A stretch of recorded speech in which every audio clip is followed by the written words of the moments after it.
Wow, this person charges $1,000 an hour for their coaching? That's pretty ballsy.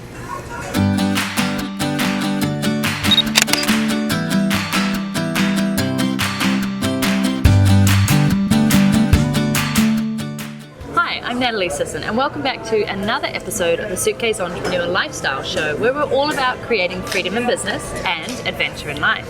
Now, today's question is a particularly important one for those of you starting out in business. And this is from Lindy, and she asks, how do you go about finding your clients and what sort of rates should you charge? Also, can you tell me a little bit about what clients to avoid? And perhaps how to avoid those hidden costs when you're actually pricing out what you're going to charge your clients. So these are such brilliant questions. Thank you so much, Lindy, for asking them. So first off, in terms of finding your client, the biggest tip that I can give you is you need to know who your ideal client is. Now, I have a couple of templates and awesome avatars that you can actually use to do this.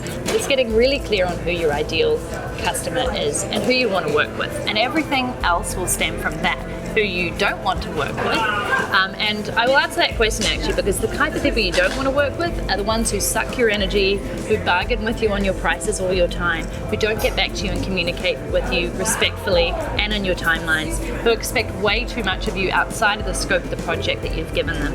And as I said, those kind of people who just debate with you all the time, they're not the kind of clients that you want. And for clients here, I'm talking more about project work, consultant work, coaching work, website design, copywriting, all those times that you have either one-on-one or remote working with clients. The second thing you want to consider is, where do you find your ideal client? So as I said, the clearer that you can get on that, then you'll know exactly where they're hanging out. So for a start, social media is a great place to seek out clients. You can often search on your keywords and see who's saying, I need a website designer right now. I'm looking for a nutritionist. And actually being able to engage and answer with those people is a fantastic way to start the conversation and then work through and attract them into your business. And you'll be able to know where they're hanging out in the right places because you'll already know who your ideal client is. So you'll know if they're a 35 to 54-year-old woman who's likely to be on Facebook. You'll know if they're a professional who's in the management arena, and you'll know that they're going to be on LinkedIn. So it's really about figuring out where they are and then heading to where they are and bringing them back to your business. In terms of what rates to charge, this is a biggie, and I think a lot of people undercharge.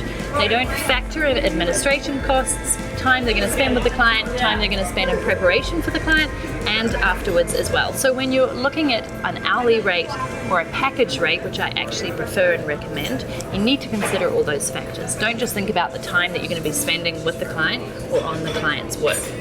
And then you also need to think about your revenue goals. So how many clients do you need a month in order to hit your revenue goals, and what would you need to charge if you got that exact number of clients to make sure that you're profitable each year? There's a lot of factors to consider when it comes to how much you should charge, but always value yourself at more than you think you're worth. And also consider, when you're choosing your pricing, what your skills and knowledge is worth to that person. So let's say you can make it really easy for somebody to figure out how to use their email client manager.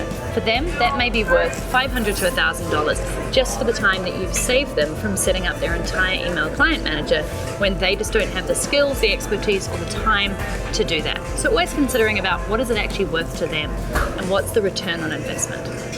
Those are my simple tips for where to find your clients and also how to charge what you're worth, and consider what you should be pricing yourself at.